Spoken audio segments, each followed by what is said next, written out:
Formations like these require long hours of intensive drilling and careful judgment. When the troop goes around the corner, the riders on the outside of the turn have to adjust their speed to keep even with the riders on the inside. The man on the outside has to ride a lot farther and a lot faster in order to keep up with the parade. The outside wheels must spin faster than the wheels on the inside because they have a greater distance to travel in the same length of time. When a wagon turns a corner, the wheels can travel at different speeds because each one can turn freely on the axles.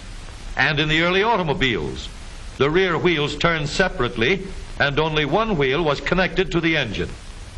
But when only one wheel was driven by the engine, it had to do all the work, and it couldn't get a good enough grip on the road to do its job properly. So the one-wheel drive was soon out of date. But if two wheels are locked on an axle so that they are not free to turn separately, one or the other has to slide. So engineers had to find a way to connect both rear wheels to the engine without sliding and slipping on turns. The device which makes this possible is a part of the rear axle. It is called the differential because it can drive the rear wheels at different speeds. The differential looks complicated, but once we understand its principle, it is amazingly simple. These two wheels are mounted on separate axles and supported by a frame so that they can revolve freely at different speeds. Let's fasten a spoke on the inner end of each axle so that by turning the spokes, we can turn each wheel separately. With a bar or crosspiece, we can turn both wheels in the same direction at the same rate of speed. Let's get something to hold this bar in place so that it will press against the spokes. Notice that this support is not locked to the axle. It turns freely. Now we can spin the wheels by rotating the support. This is fine as long as both wheels are able to turn at the same speed.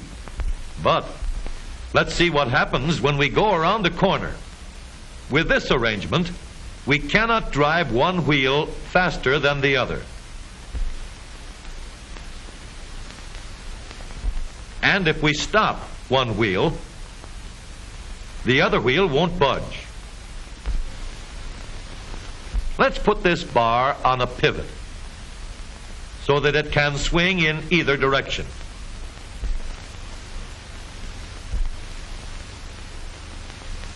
Now, the bar can still turn both wheels at the same speed.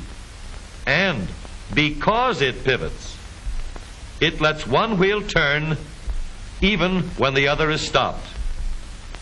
But if turned too far, the bar will swing around until it won't drive the spokes that turn either wheel. We need another crossbar and more spokes to carry on the job. When we stop one wheel, the crossbars will continue to push the spokes of the free wheel around. As long as both wheels are free to turn, the bars do not swing on their pivot and the wheels move at the same speed. Now we have the working principles of a differential. To adapt the model for use in an automobile, we will have to make a few changes. In order to reduce the jerky action caused by wide spaces between the spokes, we will put in more spokes. Further filling in the spaces between the spokes gives steadier, more continuous action, and changing the shape gives firm, constant contact. Now we can make the gears thicker and stronger, and we have differential gears. The edges are cut so that they will fit together more smoothly and silently. and another gear is added to share the work of driving the axles. The principle is the same. In order to turn the support and drive the wheels, we can fasten a large gear here, connected by a smaller gear to a source of power.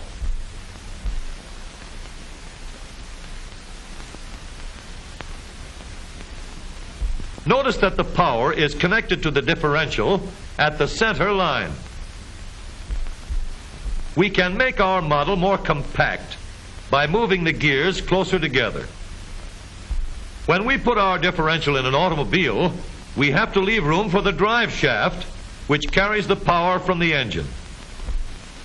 We may build the floor of the car above the drive shaft. But if we do, we won't have much room inside unless we make the top of the car high too. Of course, we could lower the floor and ceiling, but the drive shaft would be higher than the floor. This would have disadvantages. A shaft in the middle of the floor of an automobile would be inconvenient for passengers and would be awkward for carrying luggage. Today, engineers have found a way to make the car roomier and closer to the road without a clumsy shaft above the floor. The drive shaft from the engine to the differential is lowered out of the way, and the drive shaft is connected to the rear axle at the bottom.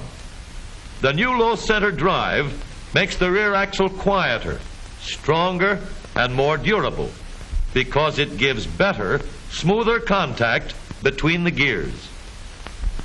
The automobile of today, with the low center drive, is stronger and more rugged. Every part of the rear axle has been built to withstand strains far greater than it will ever meet on the straightaway or around the corner.